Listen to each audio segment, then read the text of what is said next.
Hop in and buckle up. We are going for a joyride, Alonzo and I. If you've not subscribed yet, you really should because we contain multitudes around here. We're doing the big blockbusters. We're doing the raunchy R-rated comedies. We're doing the Wham documentary because I'm all about nostalgia. So please join us. We'd love to see you. Alonzo, what is Joyride about? Like a claw machine trying to get the stuffed bear. Okay. Get that bear! Getting the bear!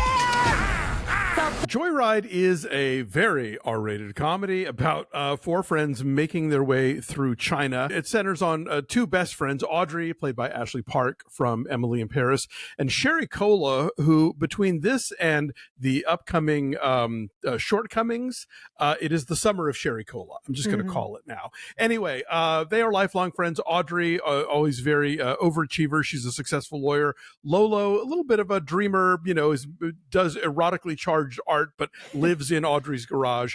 Anyway, Audrey's law firm sends her to Beijing to close a big deal. Even though she was born in China, she was adopted by white parents, and so she's never been back to China, doesn't speak a word of Mandarin, brings Lolo along as an interpreter.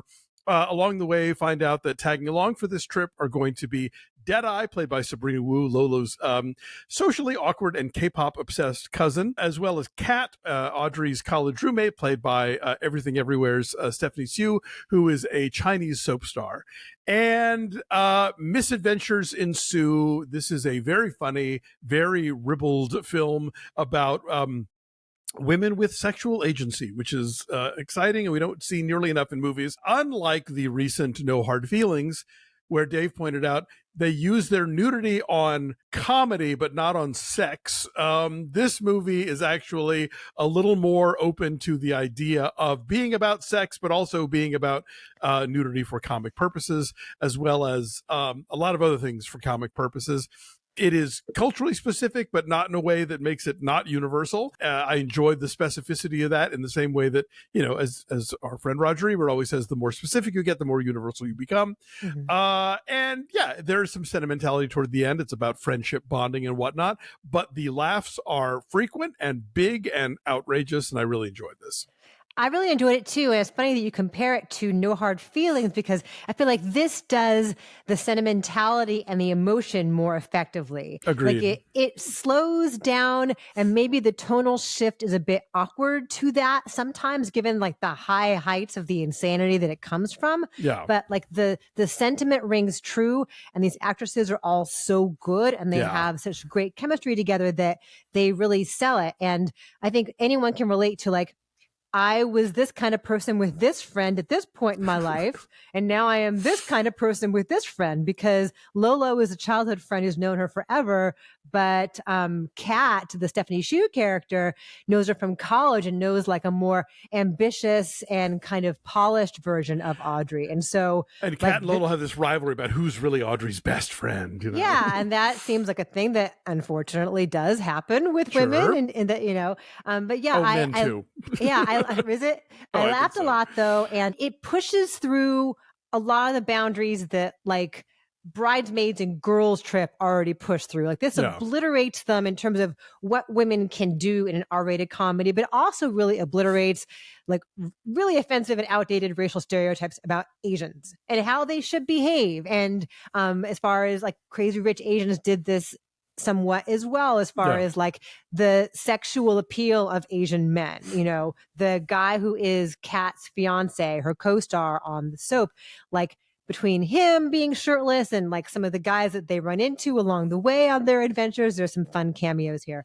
But the way that is depicted and just like the going for it and like, blasting through notions of like Asians being, docile and sweet, like they acknowledge that stereotype and then they obliterate it. Yeah, no, absolutely. I like the chutzpah of this movie and the lengths to which it's willing to go to sort of like to be outrageous about stuff. I really enjoyed Sabrina Wu, who is not, this is like one of her first major roles. She's non-binary.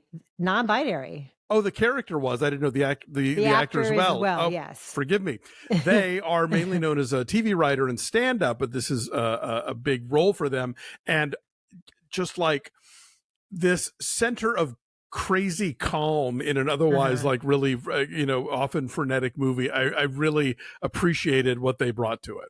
Yeah, for sure, because they are the glue somewhat. Like they seem like the outsider, but they become the glue. And that's an interesting dynamic, the way that is. Love Sherry Cola in this. She is a comedian, and so her timing is like perfect. Like there's like this deadpan nature to her delivery, and she's just funny as hell. And they all have a great chemistry. It's fun to see Stephanie Hsu get to do a wilder kind of comedy, because her role in Everything Everywhere was like a subdued kind of comic villainy.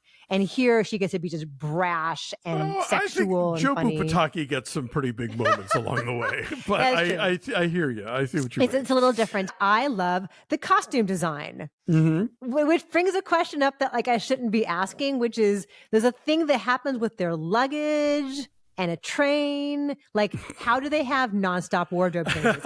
You kind of have to just go with it. Like, it's not tethered to reality. Those 4 women in book club The Next Chapter had 1 rollie each for a 2-week trip overseas. So, yeah, we just have to kind of let that happen. Yeah, no, that's part of the fun. But yeah, it's great energy, great timing. And I went to a sneak on Wednesday night with regular people, and just big laughs the whole way through. Like, the pop culture references are going to seem dated in a couple of years, but for now they work.